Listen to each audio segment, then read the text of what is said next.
திறந்தும் ஆனால் தியானத்தை கொடுத்திருக்கிறார். தேவனுக்கு மகிமை உண்டாவதாக. நேரங்கள் குறைந்தளவாக இருக்கிறதுனால சில காரியங்களை குறித்து இந்த இடத்திலே நாம் தியானிப்போம்.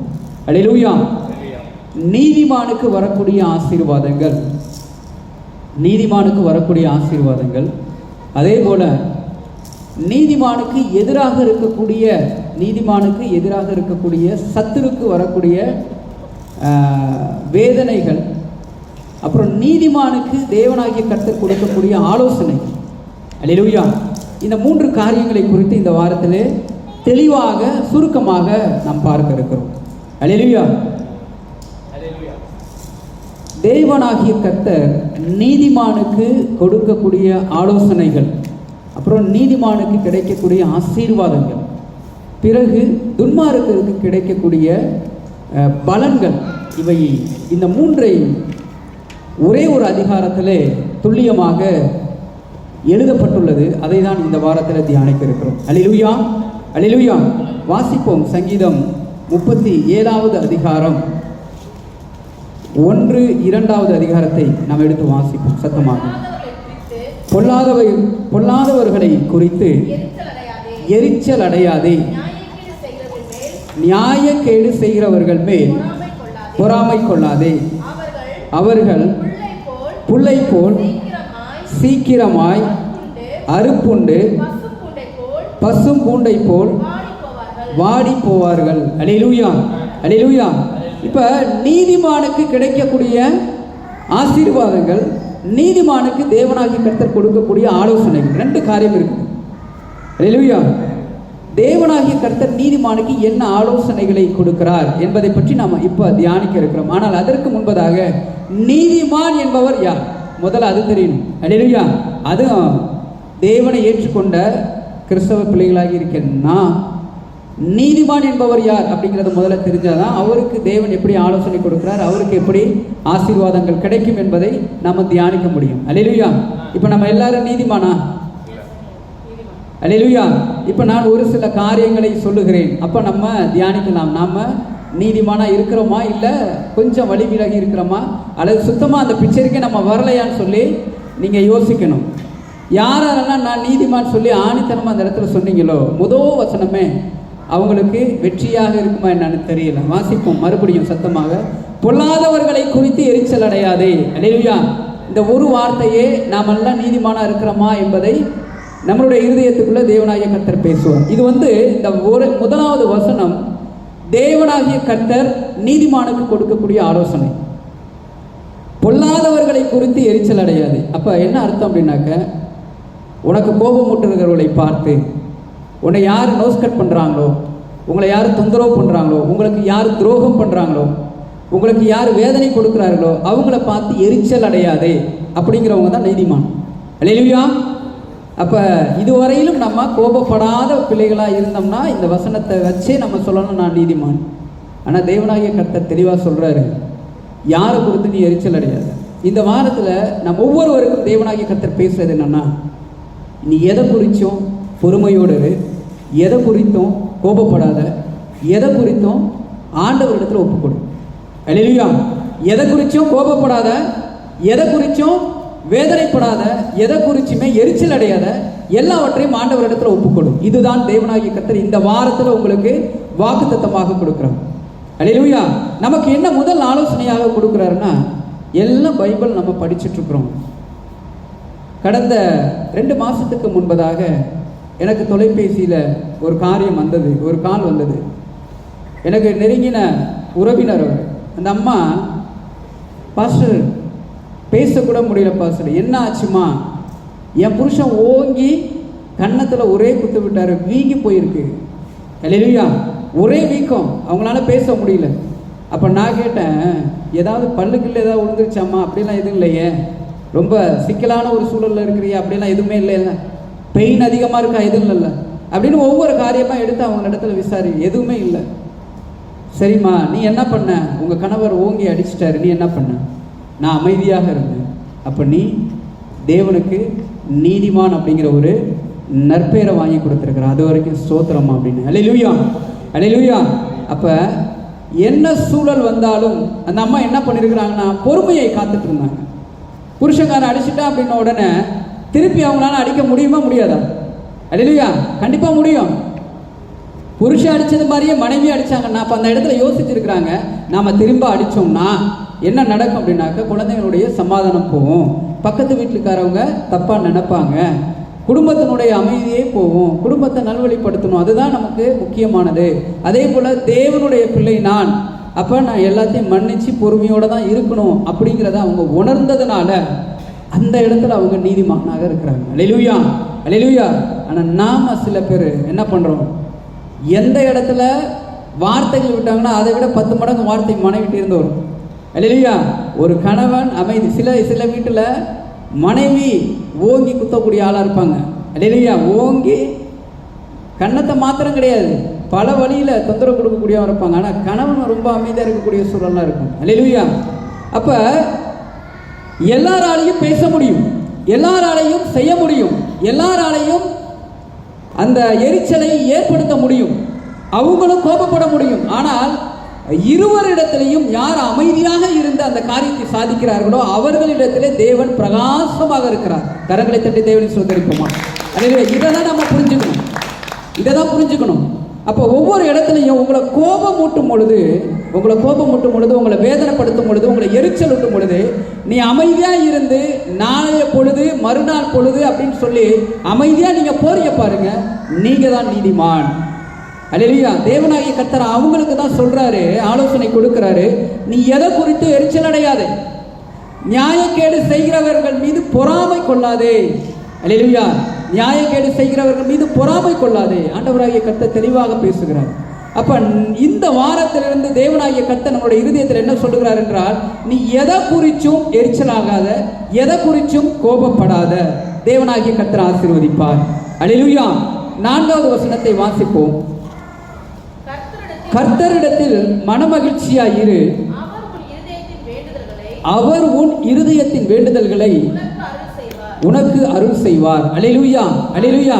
நீ எந்த காரியம் வந்தாலும் சரி, உன்னுடைய நண்பன் உனக்கு துரோகம் செஞ்சிட்டான். நிறைய பேர் பார்த்தீங்கன்னா ஆரம்பத்திலிருந்து நல்லா பேசுவாங்க, உனக்கு நான் உறுதுணையாக இருப்பேன், உனக்கு நான் அப்படி இருப்பேன், உனக்கு நான் இப்படி இருப்பேன், உன்னுடைய காரியங்களை நான் தாங்குவேன், நீ எப்போ கேட்டாலும் எனக்கு உதவி என்னிடத்துல கேட்கலாம் அப்படின்னு சொல்லிக்கிட்டு இருப்பாங்க.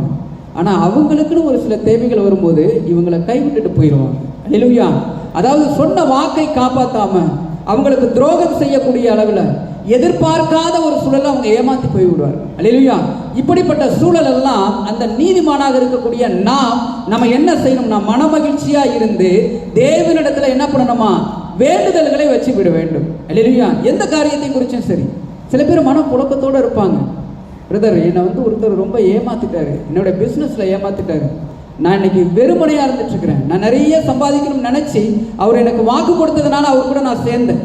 ஆனால் சில மாதங்கள் கழித்து, சில வருஷங்கள் கழித்து தான் தெரிஞ்சது அவர் என்னை பயன்படுத்தியிருக்கிறார். நிறைய பேர் இதை சொல்லுவாங்க, அவர் என்னை பயன்படுத்துறதுக்காக என் கூட பழகி இருக்கிறார், என்னிடத்திலிருந்து நிறைய வாங்குவதற்காக என் கூட பழகி இருக்கிறாரு, என்னிடத்தில் உள்ள எல்லா அறிவையும் அவர்கள் பெற்றுக்கொள்வதற்காக என்னிடத்தில் பழகி இருக்கிறார். அல்லேலூயா. அவங்க பேர் தான் காரிய சித்திக்காரவங்க. அல்லேலூயா. ஒரு காரியத்துக்காக உன்னிடத்துல ஒட்டுகிறவர்கள் நல்லா புரிஞ்சுக்கணும். நீங்கள் எல்லாரிடத்துலையும் பழகும் பொழுது சீக்கிரமாகவே தெரிஞ்சுக்குவீங்க, யார் காரியத்துக்காக ஒட்டுகிறார்களோ, யார் உண்மையாக ஒட்டுகிறார்களோ, யார் உண்மையாக உங்களிடத்தில் அன்புகளை தெரிவிக்கிறார்களோ, பகிர்ந்து கொள்கிறார்களோ. இது ரொம்ப ரொம்ப முக்கியம். இது தேவனுடைய பிள்ளையா இருக்கக்கூடிய நாம் இந்த ஞானத்தை நாம் தெரிந்து கொள்ள வேண்டும். அல்லேலூயா. ஒருவருடைய நட்பு எப்படி இருக்கிறது?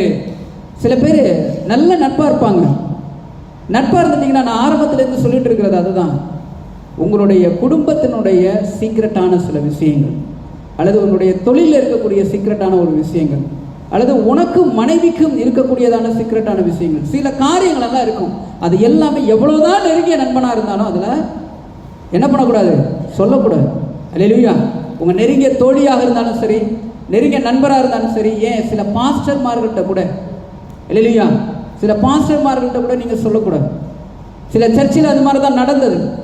ஒரு பெண் என்ன பண்ணா, அவங்களுக்கும் அந்த கணவனுக்கு நிறைய சண்டை. நல்லா கவனிங்க, இது விசுவாசிகள் நல்லா புரிஞ்சுக்கணும்.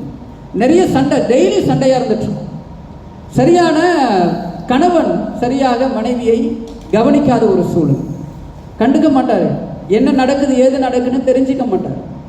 அந்த அம்மா என்ன பண்ணுறாங்க, கொண்டு போய் எல்லா விஷயத்தையும், அவர் எனக்கு போதகராக இருக்கிறாரு, சர்ச்சி போதகராக இருக்கிறாருன்னு சொல்லி எல்லாத்தையும் சீக்ரெட் எல்லா விஷயத்தையும் சொல்கிறான். சில நாள் அந்த சீக்ரெட்டாகி அந்த போதகர் என்ன பண்ணுறாரு, தவறுதலாக பயன்படுத்தி அந்த அம்மாவை வசப்படுத்தி கொடுக்கக்கூடிய ஒரு நிறைய காரியங்கள் நிறைய சர்ச்சைகளில் நடந்து கொண்டு இருக்குது. அல்லேலூயா, அல்லேலூயா. அதனால் யாரையுமே நம்பக்கூடாது. எந்த காரியத்தையும் எந்த சீக்ரெட்டையும் நண்பன் தானே நம்ம அதை சொல்லிடலாம், நாம் சொன்னால் அவன் நமக்கு ஆதரவு கொடுப்பான். அல்லேலூயா. ஒரு விஷயம் யோசிங்க, கொண்டு போய் நீங்கள் தேவனிடத்தில் அந்த காரியத்தை சொன்னீங்கன்னா எந்த ஒரு பிரச்சனையுமே இருக்காது. அதாவது எல்லா பிள்ளைங்களுமே என்ன நினைச்சிட்டு இருக்காங்கன்னா, ஏதாவது ஒரு விஷயத்தை கொண்டு போய் யார்கிட்டயாவது சொல்லி அவங்கள்ட்ட ஆதரவு வாங்கணும், அவங்களிடத்துல நமக்கு ஆதரவு சொல்லணும் அப்படிங்கிறதுக்காக என்ன பண்றாங்கன்னா, ஓடி போய் தன்னுடைய சீக்ரெட் எல்லா விஷயமும் சொல்லிடுறாங்க. அல்லேலூயா. நீ சீக்ரெட்டை நீ சொல்லிட்டனாவே போதும், உன்னைய வேற விதமா பார்க்க ஆரம்பிப்பாங்க. மறுநாள்ல இருந்து உன்னுடைய கடன் பிரச்சனையை சொன்னாலும் சரி, நீ எப்படி சில விதத்துல தோல்வி அடைந்தாய் அப்படிங்கிறத சொன்னாலும் சரி, சில இடத்துல கணவனுக்கு மனைவிக்கு முன்ன சில விஷயங்களை கொண்டு போய் இன்னொருத்தொன்ற சொன்னாலும் சரி, ஒரு நாள் எப்படியா இருந்தாலும் மிகப்பெரிய நட்போடு இருக்கக்கூடியவர்கள் சில நாளில் உங்களிடத்துல சண்டைகளை ஏற்படுத்தக்கூடிய சூழல் வரும். அல்லேலூயா. ஒன்றோடு ஒரே தாய் வயிற்றில் பிறந்த அண்ணன் தம்பிங்க, சகோதர சகோதரிமார்கள் சில கட்டத்தில் அவங்களே என்ன பண்ணுவாங்க, எதிராளியாய் மாறிடுவாங்க. அல்லேலூயா. சில குடும்பத்தில் பிறந்திருக்கக்கூடிய அண்ணன் தம்பிங்க 3 பேர் 5 பேர் இருந்தாலும் 5 பேருமே 5 பேர்த்திட்ட பேச மாட்டாங்க. அல்லேலூயா. அப்படிப்பட்ட குடும்பத்திலலாம் இருக்காங்க. 4 சகோதரிகள் 4 சகோதரிகள் மாட்ட கூட பேசிக்க மாட்டாங்க. அப்படிப்பட்ட சூழல்லாம் இருக்கும். அப்போ ஒரு வயிற்றில் பிறந்திருக்கக்கூடிய அத்தனை சகோதர சகோதரிமார்களே பேசிக்க முடியாத ஒரு சூழல் இருக்கும் பொழுது, நல்ல அன்போடு பண்போடு பேசக்கூடிய வேறு வயிற்றில் பிறந்திருக்கக்கூடிய சகோதரர்களாகிய நாம் சில காலத்துக்கு கழித்த பிறகு என்ன நடக்கும் அப்படின்னாக்க, பேசாத ஒரு சூழல் நடக்கும், மன வருத்தங்கள் நடக்கக்கூடிய சூழல் நடக்கும், சண்டை சச்சரவுகள் இருக்கக்கூடிய சூழல் நடக்கும். அல்லேலூயா. அந்த சமயத்துல நீ என்னெல்லாம் சீக்ரெட் சொன்னாயோ அந்த சீக்ரெட் எல்லாவற்றையும் அவன் வேறொரு இடத்துல பகிரக்கூடிய ஒரு சூழல் நடக்கும். அல்லேலூயா. அதனாலதான் இந்த 3வது வசனம் தெளிவாக 4வது வசனம் தெளிவாக சொல்லுகிறது, கர்த்தரிடத்தில் மனமகிழ்ச்சியாயிரு, அவர் உன் இருதயத்தின் வேண்டுதல்களை உனக்கு அருள் செய்வார். அல்லேலூயா. இந்த 4வது வசனத்தை படித்த ஒவ்வொரு பிள்ளைகளுமே நீங்க என்ன தோணணும்னா, உனக்கு என்னெல்லாம் பிரச்சனை இருக்குதோ மற்றவர்களிடத்துல சொல்வதை காட்டிலும் ஒரு 5 நிமிடம் நேர் முழங்கால் படித்து ஆண்டவரிடத்துல ஒப்புக்கொடு. அல்லேலூயா. என்னென்ன காரியம் என்னென்ன சம்பவம் நடக்குதோ எல்லாவற்றையும் நேர் முழங்கால் படிக்கிட்டு அவர் தேவனிடத்துல ஒப்புக்கொடு. அவர் மன மகிழ்ச்சி ஏற்படுத்துவார்.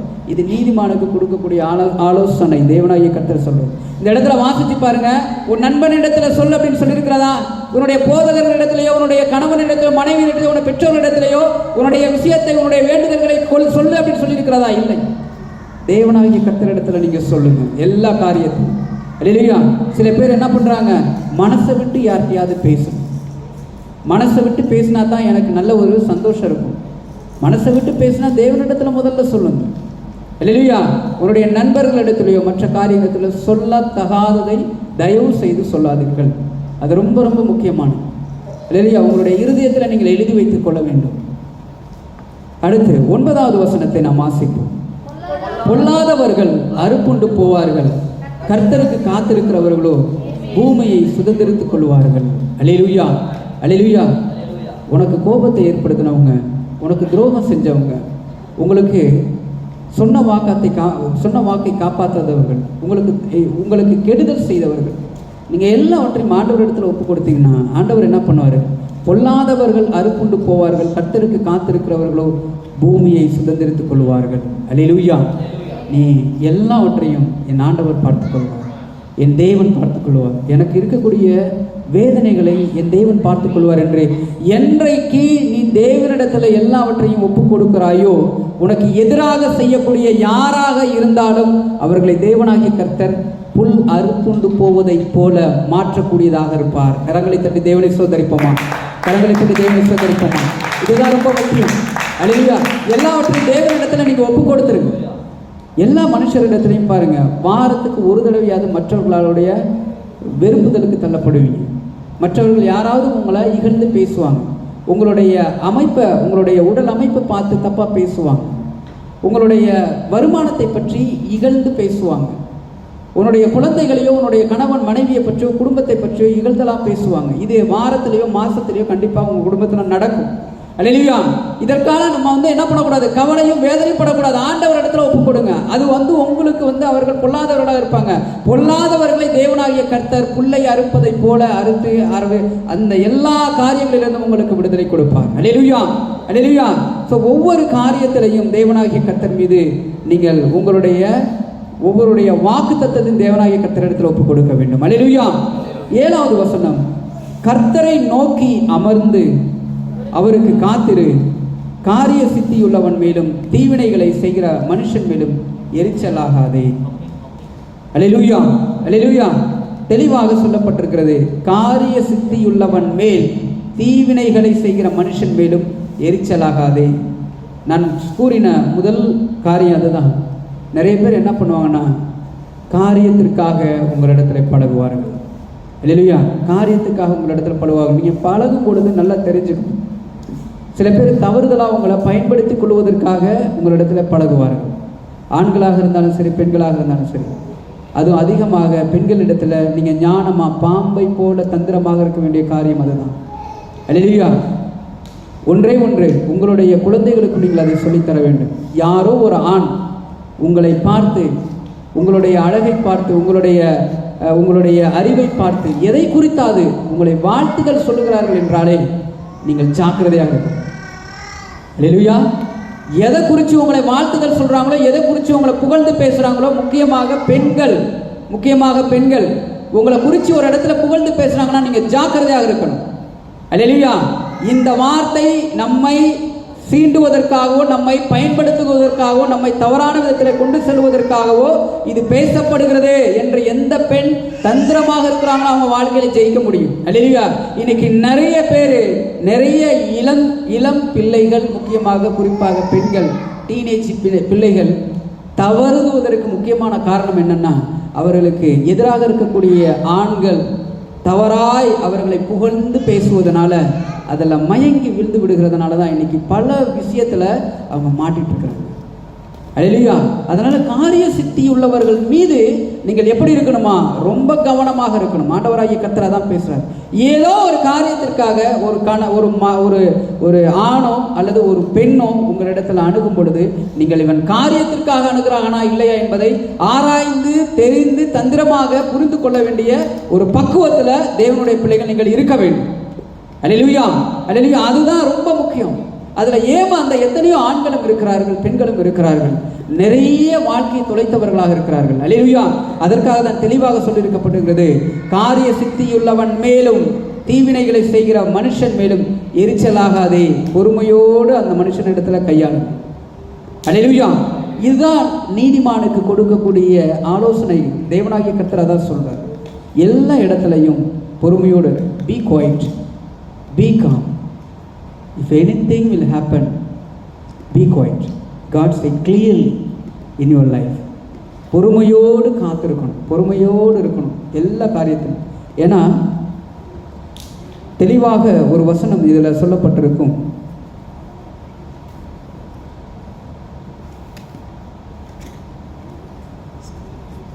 சாந்த குணமுள்ளவர்கள் தேவனால் ஆசீர்வதிக்கப்படுவார். வாசிங்க சத்தமா. சாந்த குணமுள்ளவர்கள் பூமியை சுதந்தரித்து. எத்தனாவது வசனம்? 11. சாந்த குணமுள்ளவர்கள் பூமியை சுதந்தரித்து மிகுந்த சமாதானத்தினால் மனமகிழ்ச்சியாய் இருப்பார்கள். இது ரொம்ப ரொம்ப இந்த வசனம் எல்லாருக்கும் தியானிக்கக்கூடிய ஒரு வசனம். அல்லேலூயா. சாந்த குணம் உள்ளவர்கள், இங்கிலீஷ் வச்சிருந்தீங்கன்னா கொஞ்சம் சத்தமாக வாசிங்க. சாந்த குணம் உள்ளவர்கள் பூமியை சுதந்தரித்து மிகுந்த சமாதானத்தினால் மனமகிழ்ச்சியாக இருப்பார்கள். சரி, வேணும். அதாவது வாழ்க்கையில் சாந்த குணம் என்ற ஒன்று கண்டிப்பாக வேண்டும். அவங்க தான் வாழ்க்கையும் சரி, வேலையையும் சரி, அவங்களுக்கு கொடுக்கப்பட்ட பொறுப்புகளையும் சரி சரியாக கொண்டு போய் முடிப்பாங்க. அல்லேலூயா. அடிக்கடி கோபப்படுறவங்க, அடிக்கடி எரிச்சலாக இருக்கிறவங்க, அடிக்கடி பொறாமப்படுறவங்க, மற்றவங்க மீது வெறுப்பாக இருக்கிறவங்க, அவங்க வாழ்க்கையில் பார்த்திங்கன்னா ஒரு நல்ல ஒரு இலக்கை அவங்களால அடைய முடியாது. இன்றைக்கி நிறைய பேர் வாழ்க்கையில், இன்றைக்கி உதாரணத்துக்கு எடுத்துக்கிட்டோம்னா, ஒரு நல்ல பிஸ்னஸ் பண்ணுறவங்க, உதாரணத்துக்கு எடுத்துக்கிட்டோம்னா சர்ச்சை நல்ல விதமாக வழி நடத்துகிறவர்கள், உதாரணத்துக்கு எடுத்துக்கிட்டோம்னா குடும்பத்தை சரியாக வழி நடத்துகிறவர்கள், இதெல்லாம் நிறைய காரியங்கள் இருக்குது. ஒரு பொறுப்பை தேவனாகிய கர்த்தர் ஒருவருக்கு கொடுக்கும் பொழுது அந்த பொறுப்பு சாகும் வரையிலும் வெற்றிகரமாக கொண்டு செல்பவர்களிடத்துல முக்கியமாக என்ன இருக்குன்னா இந்த சாந்த குணம் இருக்கும் இல்லையா? சாந்த குணம் உள்ளவர்களுக்கு தான் பூமியை சுதந்திரிக்கக்கூடிய அல்லது அந்த இருக்கக்கூடிய சொத்தை சுதந்திரிக்கக்கூடிய அல்லது சமாதானத்தை சுதந்திரிக்கக்கூடிய ஒரு நல்ல ஒரு காரியத்தை தேவனாகிய கர்த்தர் ஆசீர்வாதமாக கொடுப்பான். அல்லேலூயா. இதை வாசிச்சுட்டு இருக்கக்கூடிய விசுவாசிகளாகி இருக்கக்கூடிய நாம என்ன பண்ணக்கூடாது? பொறுமை இழந்து விடக்கூடாது. இன்னைக்கு குடும்பத்தை தேவனாகிய கர்த்தர் கொடுக்குறாருனாக்க குடும்பத்தில் எவ்வளவோ பிரச்சனைகள்லாம் வரும், எவ்வளவோ எதிர்பார்க்காத சூழல்கள்லாம் வரும். உதாரணத்துக்கு வேலையிலே எடுத்துக்கங்களேன். உனக்கு நல்ல ஒரு வேலை கொடுத்துருக்கிறார் ஆண்டவர். அப்போ வேலையில் எரிச்சல் ஊட்டக்கூடிய ஆள் அந்த இடத்துல இருப்பாங்க. உன் வேலையை விட்டு வெளியில் கிளப்பணுங்கிறதுக்காக ஒரு ஆள் கங்கணம் கட்டி நிற்பாங்க. உனக்கு கெட்ட பேர் வாங்கி கொடுக்கறதுக்காக ஒரு ஆள் ரொம்ப ரொம்ப தீவிரமாக போராடிட்டு இருப்பார். அவர் வேலையை கூட விட்டுருவார். அதான் ரொம்ப முக்கியமாக இருக்கும். அல்லேலூயா. அவனுடைய சொந்த வேலையை கூட விட்டுருவான். ஆனால் அவன் ஒன்றை கெட்ட வேணால் மாற்றணும், உன்னுடைய வேலையிலிருந்து வெளியில் போக்கணும். அதுக்கு என்ன முக்கியமாக பண்ணணுமோ அது எல்லாமே தாராளமாக டெய்லி பண்ணிக்கிட்டே இருப்பான். அல்லேலூயா. இவர்கள் ஒவ்வொரு பிள்ளைகளையும் நீங்கள் அனுதினமும் சந்திக்கக்கூடும். உங்களுடைய வேலை ஸ்தலத்திலும் சரி, உங்களுடைய குடும்ப வாழ்க்கையிலும் சரி, சபையிலையும் சரி, அல்லது எந்த ஒரு சூழலிலும் சரி, சில சோதனை ஏற்படுத்துகிறவர்களும் கெடுதலை ஏற்படுத்துகிறவர்களும் வேதனைகளை ஏற்படுத்துகிறவர்கள் நிறைய பேர் வருவாங்க. அவர்களிடத்தில் பொறுமையோடு காத்து சமாதானமாக இருந்து சாந்த குணம் உள்ளவர்களாக இருந்தால் தான் உங்களுடைய காரியத்தை சக்ஸஸ்ஃபுல்லாக கொண்டு போக முடியும். அல்லேலூயா. ஒரு பொறுப்பை தேவனாகிய கர்த்தர் கொடுக்குறாருன்னு வச்சுக்கோங்க. அப்போ பிசாசு பார்த்துக்கிட்டே இருப்பான். இந்த பொறுப்பை இவன்கிட்டேருந்து வெளியில் எடுக்கணும். அதுக்கு என்ன பண்ணணும்? அப்போ ஏதாவது ஒரு கெட்ட நண்பர்களை உங்களிடத்தில் அனுப்புவான். உங்களை கோபமூட்டுறதுக்கு ஏதாவது ஒரு காரியம் பண்ணுவான், அல்லது உங்களை தப்பான வழியில் கொண்டு வரதுக்கு ஏதாவது ஒரு காரியத்தை செய்வான். இப்படி பல வகையில் உங்களுக்கு சோதனையை கொடுப்பான். ஆனால் எல்லா இடத்துலையும் பொறுமையோடு இருந்து அமைதியோடு இருந்து சாந்த குணமாக இருந்து ஹேண்டில் பண்ணக்கூடிய மனுஷனுக்கு மட்டும்தான் வாழ்க்கையில் கண்டிப்பான ஒரு இலக்கை ஏற்படுத்த முடியும், கண்டிப்பான ஒரு வெற்றி ஏற்படுத்த முடியும். அல்லேலூயா. ஒரு குடும்பத்தை எடுத்துக்கிட்டிங்கன்னா கணவன் மனைவி ரெண்டு பேருமே சரி, ரெண்டு பேர்த்துக்குமே எதிரெதிரான குணங்கள் இருக்கும் பொழுது எதிரான குணங்கள் இருக்கிறதை காட்டிலும் ரெண்டு பேருமே எரிச்சல் ஊட்டக்கூடிய ஆளாக இருந்தாங்கன்னா அந்த குடும்பம் கண்டிப்பாக சக்ஸஸ்ஃபுல்லாக போகாது. ஒரு ஆள் எரிச்சல் உடையவதாக இருந்தால் இன்னொரு ஆள் சமாதானத்தை தாண்டக்கூடிய சமாதானத்தை ஏற்படுத்தக்கூடிய சாந்த குணம் உள்ளவர்களாக இருந்தால் கண்டிப்பாக அந்த குடும்பத்தை எடுத்துகிட்டு போகலாம். ஆனால் ரெண்டு பேருமே எரிச்சலிடக்கூடியதாக இருந்தால் கண்டிப்பாக அந்த குடும்பத்தை எடுத்து சொல்லவே முடியாது, கொண்டு செல்ல முடியாது. அல்லேலூயா. அதனால் வேதாகமத்தை படித்து கொண்டோம்னா சில விஷயத்தில் மனைவியோ கணவனோ எரிச்சல் அடையும் பொழுது அல்லது ஒரு கோபம் மூட்டப்படும் பொழுது, கோபத்தில் இருக்கும் பொழுது ஒரு மனுஷன் சமாதானமாக போகிறான் அப்படின்னாக்க எந்த மனுஷன் சமாதானமாக போகிறாங்களோ அவர்களிடத்தில் தேவன் பிரகாசமாக இருக்கிறார். அல்லேலூயா. இன்றிலிருந்து நீங்கள் தெரிஞ்சுக்கணும், நான் பொறுமையாக போய்க்கிறேன், நான் சாந்த குணமாக போய்க்கிறேன், நான் பொறுமையோடு இருந்துக்கிறேன். அப்போ தேவனுடைய பிரதிபலிப்பை நீங்கள் அடைகிறீர்கள். அல்லேலூயா. அந்த இடத்துல கண்டிப்பாக அந்த இடத்தை சமாதானமாக மாற்றுவார் தேவனாகிய கர்த்தர். உன்னுடைய வேலைக்குரிய காரியத்திலும் அதுதான். நிறைய பேர் எடுத்துக்கோங்க, உன்னுடைய மேனேஜர் திட்டுனாக்க அதை ஏற்றுக்கிறாங்க.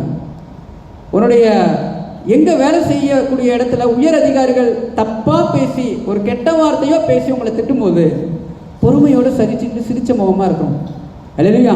அதுவே உங்கள் வீட்டுக்கு போனதுக்கப்புறம் கணவனோ மனைவியோ கொஞ்சம் லைட்டாக பேசினாவே போதும், சொல்லுன்னு கோபம் வரும். அல்லேலூயா. கணவனுக்கும் கோபம் வரும், மனைவிக்கும் கோபம் வரும். இதை விட 10 மடங்கு ஆஃபீஸை திட்டிருப்பான். அல்லேலூயா. 10 மடங்கு 1000 மடங்கு ஆஃபீஸை திட்டிருப்பான். அப்பெல்லாம் பொறுமையாக இருந்து இந்த உத்தம குணமாக எப்படி இருப்பார், சாந்த குணமாக அங்கே மெயின்டைன் பண்ணுவார்.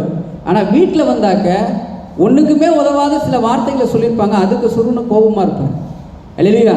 அப்போ இங்கே கோபப்பட்டு இங்கே குடும்பம் தந்திரகுலமாகும். ஆனால் அங்கே கோபப்பட்டானாச்சும் ஏதாவது ஒரு சூழல் நல்ல விதமாக நடக்கும்.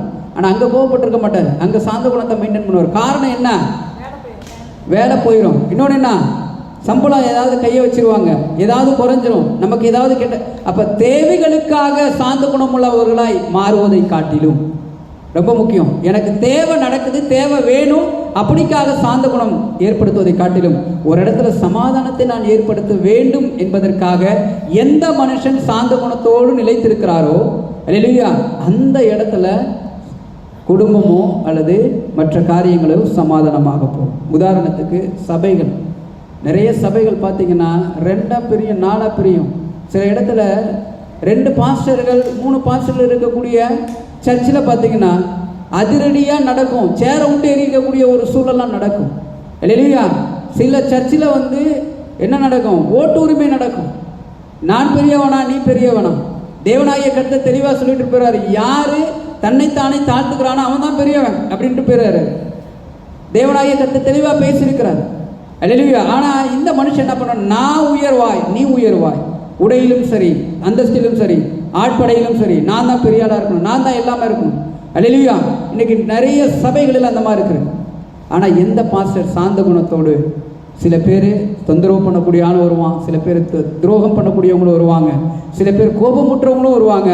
எல்லா பிள்ளைகளிடத்திலையும் சமாதானமாக இருந்து சாந்த குணத்தோடு இருக்கக்கூடிய பாஸ்டர் வழிநடத்துகின்ற சபையானது அவர் இறக்கும் வரையிலும் அந்த சபை வழிநடத்தி கொண்டே சொல்ல முடியும். அல்லேலூயா. இது சபைக்கு மாத்திரமல்ல, உங்களுடைய வேலை ஸ்தலத்திற்கும் உங்களுடைய குடும்பத்திற்கும் உங்களுக்கு நீங்கள் தேவனாகிய கர்த்தர் உங்களுக்கு என்ன பொறுப்புகளை கொடுத்திருக்கிறார் அந்த பொறுப்புகளுக்கும். அல்லேலூயா. சில ஆர்கனைசேஷனில் நம்ம ஒர்க் பண்ணிட்டு இருக்கும்போது ஒரு இன்சார்ஜ்னு ஒரு பொறுப்பு கொடுத்துட்டாங்க. அந்த பொறுப்பிலிருந்து பிசாசானவன் என்ன பண்ணுவான், உங்களை கோபம் ஊட்டுறதுக்கோ யார் மூலியமாகவோ எது மூலியமாகவோ ஏதாவது ஒரு காரியத்தை ஏற்படுத்துவான், ஏதாவது எரிச்சலூட்டக்கூடிய காரியத்தை ஏற்படுத்துவான். எல்லாரிடத்துலையும் நம்ம என்ன பண்ணணும்னா சமாதானமாக இருந்து எல்லாத்தையும் சகிச்சுக்கிட்டு சாந்த குணம் யாரிடத்துல இருக்கிறதோ அந்த பொறுப்பை கடைசி வரைக்கும் அவங்களால சக்ஸஸ்ஃபுல்லாக கொண்டு போக முடியும். இல்லையா? இதை புரிந்த விசுவாசிகள் தான் நிறைய பேர் எரிச்சல் அடைகிறாங்க. இதை படித்த விசுவாசிகள் தான் நிறைய பேர் கோபப்படுறாங்க. இதை எல்லா விஷயத்தையும் படித்த விசுவாசிகள் தான் இன்னைக்கு தப்பான விதத்தில் அதற்கு எகெயின்ஸ்டாக இருக்கிறாங்க. அல்லேலூயா. அதனால தான் புறஜாதி பிள்ளைகள் கூட நம்மளை பார்த்து என்ன பண்ணுறாங்க, பைபிளை படிக்கக்கூடிய இப்படியெல்லாம் வந்து பண்ணணுமா. அல்லேலூயா. சர்ச்சுக்கு வாரம் போயிட்டு இருக்கக்கூடிய இந்த பிள்ளையை அந்த மாதிரி பண்ணுறது, தேவனை வந்து தரிசிச்சுக்கிட்டே இருக்கிறாங்களே, வாழ்க்கை முழுசும் தேவன் தேவன் ஜெபிச்சுக்கிட்டே இருக்கிறாங்களே, இவங்களா அப்படி பண்ணுறது அப்படின்னு சொல்லக்கூடியதான அசிங்கமான பேர் நமக்கு மாத்திரம் இல்லை, நம்ம தேவனுக்கு அதை வாங்கி தரோம். அல்லேலூயா. நம்ம தேவனுக்கு வாங்கி தரோம். அப்போ சங்கீதம் 37:11 எப்பொழுதுமே உங்கள் இருதயத்தில் நீங்கள் எழுதிக்கணும். யார் உங்களை கோபமுட்டுறாங்களோ, யார் உங்களை வேதனைக்குரிய காரியங்களை சொல்கிறாங்களோ, யார் உங்களை எரிச்சலூட்டக்கூடிய காரியங்களை சொல்கிறாங்களோ, எல்லாருக்கும் முன்பதாக எப்படி இருக்கணுமா, சாந்த குணம் உள்ளவர்களாக நம்ம இருக்கணும். அல்லேலூயா. பொறுமையோட கையாளணும். யார் வேணால் உங்களை இன்ஜெக்ட் பண்ணி விடலாம். சில பேர் என்ன பண்ணுவாங்கன்னா பக்கத்தில் இருந்துக்கிட்டு என்ன பண்ணுவாங்க, இன்ஜெக்ட் பண்ணி விட்டுக்கிட்டே இருப்பாங்க.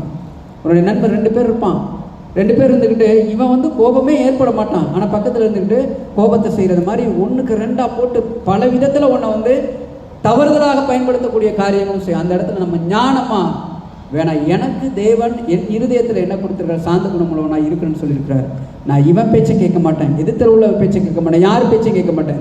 தேவன் எனக்கு கொடுத்துருக்கக்கூடிய சாந்த குணத்தை இனி நான் வெளியில் கொண்டு வரணும். ஏன்னா சமாதானமாக நான் நடந்துக்கணும், சமாதானமாக அந்த பொறுப்புகளை நான் கொண்டு போகணும், சமாதானமாக இந்த பொறுப்புகளை கொண்டு போகணும். இதை எந்த பிள்ளை கையாளுகிறார்களோ அந்த பிள்ளை கண்டிப்பாக அந்த பொறுப்பை சரியான விதத்தில் கொண்டு போக முடியும். அல்லேலூயா. இன்னைக்கு நிறைய இடத்துல டைவர்ஸ் ஆகிட்டு இருக்கக்கூடிய சூழல் நிறைய இடத்துல இருக்கிறதுக்கு காரணம் என்னென்னா இந்த சாந்த குணம் இல்லாதவர்கள். இல்லையா? சாந்த குணம்னு படிச்சுக்கிட்டு எத்தனையோ பேர் மூக்கு மூஞ்சி எல்லாமே அடிபட்டு வீங்கி, இல்லையா, குடும்பம் 2ஆகி சில பொறுப்புகளெல்லாம் விட்டுட்டு தூக்கி போட்டுட்டு நிறைய காரியங்கள்லாம் நடக்குது. ஆனால் சாந்த குணம் படிச்சுட்டு இருக்கிறோம். இல்லையா? இன்னைக்கு குடும்பங்கள் விரிசல் அடைகிறதற்கும் நீ குடும்பங்கள் நொறுங்கி போவதற்கு முக்கியமான காரணம் என்னன்னா இந்த சாந்த குணம் இல்லாத ஒரு காரியம் தான். இல்லையா? இதுதான் நீதிமானுக்குரிய முக்கியமான ஒரு கேரக்டர். இப்போ நம்ம யோசிப்போம், நான் எந்த இடத்துல நீதிமானாக இருக்கிறேன், இல்லையா, தேவன் என்னை எப்படியெல்லாம் நீதிமானாக வைத்திருக்கிறார், இதை நம்ம யோசிக்கணும். அப்போ தேவனாகிய கர்த்தர் நீதிமானாக இருக்கக்கூடிய பிள்ளைக்கு கொடுக்கக்கூடிய ஆலோசனை என்ன அப்படின்னாக்க, நீ சாந்த குணம் உள்ளவனாயிரு. அல்லேலூயா. அடுத்து வாசிப்போம் 24வது வசனத்தை நம்ம எடுத்து வாசிப்போம். அவன் விழுந்தாலும் தள்ளுண்டு போவதில்லை, கர்த்தர் தமது கையினால் அவனை தாங்குவார். இந்த வசனம் எல்லாருக்குமே தெரிஞ்சு வச்சுக்கணும். சில பேர் சொல்லுவாங்க, பிரதர் நான் வாரம் சர்ச்சுக்கு வரேன், சாந்த குணமுள்ளவராக இருக்கணும்னு சொல்கிறாங்க, நான் ரொம்ப எல்லா இடத்துலையும் விட்டு கொடுத்து போகிறேன், நான் அமைதியாக போகிறேன், ஆனால் சில இடத்துல எனக்கு எந்த ஒரு முன்னேற்றமும் இல்லை, எந்த ஒரு வாழ்க்கையில் ஒரு முன்னேற்ற பாதையிலே நான் போகலை, யாரும் என்னை வாழ்த்த மாட்டேன்றாங்க, யாரும் என்னை மனுஷனாகவே நினைக்க மாட்டேன்றாங்க, ஆனால் என் வாழ்க்கையில் நிறைய நஷ்டங்கள் தான் நடக்குது அப்படின்னு புலம்பிட்டு இருப்பாங்க. நிறைய பேர் சொல்லுவாங்க, நான் எல்லா 3 வேளையும் நான் நல்லா ஜெபிக்கிறேன், நான் யாருக்கு விட்டு கொடுத்து போகணுன்னு சொல்கிறாங்களோ விட்டு கொடுத்து போகிறேன், நான் உண்மையாக இருக்கிறேன்னு சொல்கிறாங்க, எல்லா இடத்துலையும் நான் உண்மையாக இருக்கிறேன், ஆனால் ஏன் என் வாழ்க்கையில் மட்டும் நிறைய தோல்விகள் நடக்குது அப்படின்னு யோசிக்கிறவர்களுக்கு இந்த 24வது வசனம் தெளிவாக தேவனாகிய கர்த்தர் பேசுகிறார். அவன் விழுந்தாலும் தள்ளுண்டு போவதில்லை. நீதிமான் கீழே விழுவான். அல்லேலூயா. எப்படியா நீதிமான் கீழே விழுவான்? நீ தேவனுக்கு உண்மையா இருந்தாய், நீ தேவனுக்கு கீழ்ப்படிந்து நடக்கிறாய், நீ நீதியுள்ள பிள்ளையாக இருக்கிறாய், தேவனுக்கு பிடித்த பிள்ளையா இருக்கிறாய். ஆனா ஒரு இடத்துல விழுவ, ஆனா தேவன் என்ன பண்ணுவாரு? உன்னை கைவிட மாட்டார். அல்லேலூயா. அவன் விழுந்தாலும் தள்ளுண்டு போவதில்லை, கர்த்தர் தமது கையினால் அவனை தாங்குவார். கரங்களை தட்டி தேவனை சோதரிக்கணும். இதுதான் நமக்கு கிடைக்கக்கூடிய பலன். நீதிமானுக்கு கிடைக்கக்கூடிய பலன் அதுதான். நீ தோல்வி உன் வாழ்க்கையில் நடக்கலாம், உன் வாழ்க்கையில் நிறைய இகழ்வும் நடக்கலாம், நீ நினைச்சதெல்லாம் உன் வாழ்க்கையில் நடக்காம போகலாம். ஆனால் ஒரு நாள் தேவனாகிய கர்த்தர் உன்னை தாங்கி நீ எதெல்லாம் இழந்தாயோ யோபு பெற்றதை காட்டிலும் பல மடங்கு தேவனாகிய கர்த்தர் உனக்கு கண்டிப்பாக இரட்டந்தனையாக ஆசீர்வாதமாக கொடுப்பார். ஏன்னா தேவனாகிய கர்த்தர் சொன்னதை நீ நிறைவேற்றி கொண்டே இருந்தாய். அல்லேலூயா. அதனால தான் நிறைய சர்ச்சு இன்னைக்கு மற்றவங்க இடிச்சு கொள்றாங்க. காரணம் என்னன்னா, நம்மளை நீதிமானா இல்லையா அப்படின்னு சோதிக்கிறதுக்காக தான். அல்லேலூயா. நிறைய சர்ச்சு இன்னைக்கு இடிக்கப்படுது, நிறைய பாஸ்டர்மார்கள் அடிக்கப்படுகிறார்கள், நிறைய ஊழியக்காரர்கள் துரத்தப்படுகிறார்கள். நீ துரத்தினான என்னைக்காவது எந்த நியூஸ் பேப்பர்லையாவது நம்ம பார்த்துருக்கோமா அடிச்சே பாஸ்டர் திருப்பி அவனை அடிச்சிருக்கிறார் அப்படின்ட்டு? கிடையவே கிடையாது. ஏன்னா ஒவ்வொரு இடத்துலையும் அவங்க இந்த வசனத்தை கையாளுவாங்க. நம்ம சாந்த குணமாக இருக்கணும். ஏன்னா தேவன் சொல்லியிருக்கிறார். ஏன்னா ஏசப்பாவுடைய வெளிப்பாடே என்னது? நீ அடிச்சுட்டாக்க மறுபடியும் அவன் கன்னத்தில் நீ கன்னத்தை திருப்பி காட்டு, அவனிடத்துல அன்பு செய், நீ திரும்ப அடிக்காத. அவன் அதுதான் அவனுக்கு மிகப்பெரிய தண்டனைங்கிறார். அல்லேலூயா. நீ எடுக்கக்கூடிய மிகப்பெரிய ஆயுதம் என்னன்னா அவனிடத்துல அன்பை காட்டு, அதுதான் மிகப்பெரிய தண்டனை. ஒரு இடத்துல அவன் வெட்கப்படக்கூடிய ஒரு நாள் வரும். யாராக இருந்தாலும் சரி, உனக்கு ஒரு இடத்துல துரோகம் பண்றானா அவன் உணரக்கூடிய நாட்கள் வரும். ஆனால் அதற்காக காத்திருக்கணும். அல்லேலூயா. நீ பதிலுக்கு பதில் நீ மறுபடியும் செஞ்ச அந்த இடத்துல உண்மையான விசுவாசம் நீ கிடையவே கிடையாது. அதான் தேவன் சொல்றார்.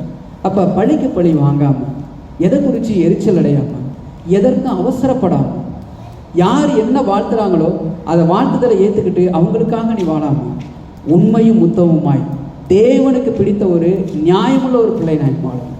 அல்லேலூயா. அப்போ வருகின்ற இந்த வாரத்திலிருந்து தேவனாகிய கர்த்தர் நமக்கு என்ன கொடுக்குறாருன்னா பொறுமை. எந்த காரியத்தை கொண்டு அவசரப்படக்கூடாது, எந்த காரியத்தை கொண்டு வார்த்தைகளை நம்ம விட்டுறக்கூடாது, எந்த காரியத்தை கொண்டு தேவனிடத்தில் எல்லாவற்றையும் ஒப்பு கொடுங்க. தேவனே, என்ன தப்பாக அவன் பேசுகிறான், என்னை எரிச்சல் விட்டுறான், எனக்கு துரோகம் பண்ணுறான், நீங்கள் பார்த்துக்கங்கப்பான்னு சொல்லி அவங்களுக்காக நம்ம என்னைக்கு ஜெபிக்கிறோமோ கண்டிப்பாக தேவனாகிய கர்த்தர் அவனுக்கும் ஒரு நல்ல பதிலை கொடுப்பார், உன்னையும் ஒரு இடத்துல உயர்த்துவார். அல்லேலூயா. நேர்முழங்கால் படிக்கிட்டு கண்களை மூடி ஜெபிப்போம்.